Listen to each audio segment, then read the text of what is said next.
Hello, I'm Dr. Mark Lerner. Welcome to Crisis Stream. School-based crises can involve an active shooter or an explosive device, but the vast majority of crises that impact our schools won't have a 2-inch newspaper headline or go viral on social media. If you're experiencing an event that's overwhelming you and your school family and significantly compromising the educational process, then you're experiencing a school crisis.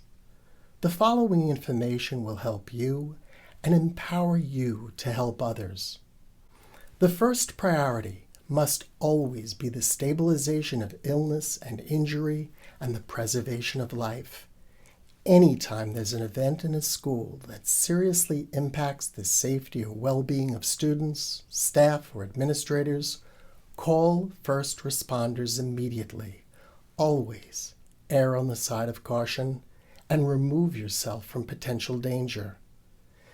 Depending upon the nature of the event, school security and the school nurse should be summoned to address emergent needs.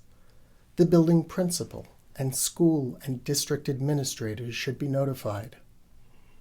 Members of a school crisis response team should be assembled, and facts as they're known should be discussed. Such variables as when and where the event occurred, as well as the number of people who were impacted, should be addressed. Keep this in mind. While physical injuries can disable people, traumatic stress reactions, feelings, thoughts, actions, and your physical and spiritual reactions will ultimately impact many more. There are 2 critical points concerning school crisis management: to be prepared and be responsive. And while preparation may be too late right now, you can respond in a manner that will ease emotional pain, keep people functioning, and mitigate long-term suffering. If the event occurred outside of school, or if it involves a particular individual or individuals, it may be necessary to contact the parents or guardians of the individuals involved. Obtain facts and consent as to what information the family would like shared with the school family. In my experience, next of kin have appreciated school administrators' expression of compassion, as well as their desire to share only what the family wishes. Details such as the nature of what's happened, if someone is hospitalized, their condition, or if a funeral is scheduled, can be ascertained.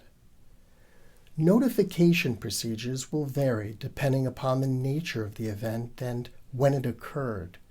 The school crisis response team should determine with the building principal whether a memo, an announcement, email, telephone, or some other mechanism of notification is most appropriate. Typically, a combination is best. It's very important to identify which students and staff will likely be impacted the most. But be careful. Beyond students, there'll always be hidden victims, such as teachers, family members, friends, even emergency responders who don't typically work with groups of children in crisis. Establish a safe room or rooms in the school or in a nearby building where members of the school family can share their thoughts and feelings with support personnel. Keep a list of individuals who sign in to memorialize who received help and to know with whom to follow up. Have tissues and cold drinks available. Always utilize your school's resources first. Having strangers with name tags come in can take away a sense of control that's already been lost by virtue of the crisis itself.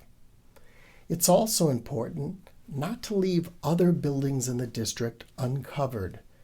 There may very well be siblings and friends in other buildings, and information will spread rapidly.